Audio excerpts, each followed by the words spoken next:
When the idea came up and when Ron approached me about going down and riding all these vintage motorcycles, you know, the whole team was excited. In fact, it was almost impossible to figure out who could go.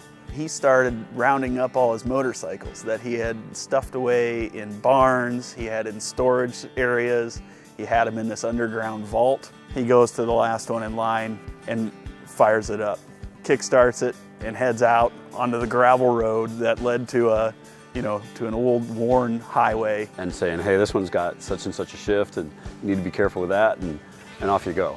And then he'd go back in and he'd start another one. To me, it was like, these things are all priceless. Like, you can't scratch them, you can't touch them wrong, you can't do anything to harm them.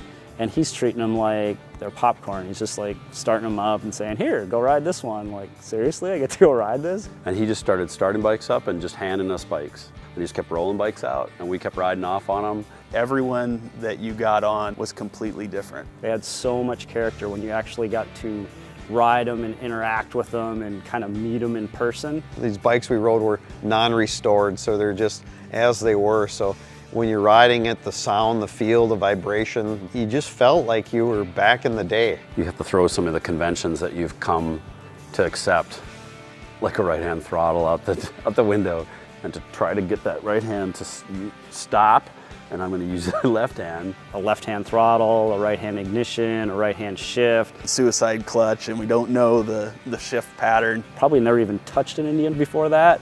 And then to get to ride one, this is so cool. One of the first impressions for me was to realize how low and how horizontal and how the seat was almost the same level as the tank. It was almost the same level as the triples, and how it felt like it wanted to just take off out from under you. Every part's whittled down.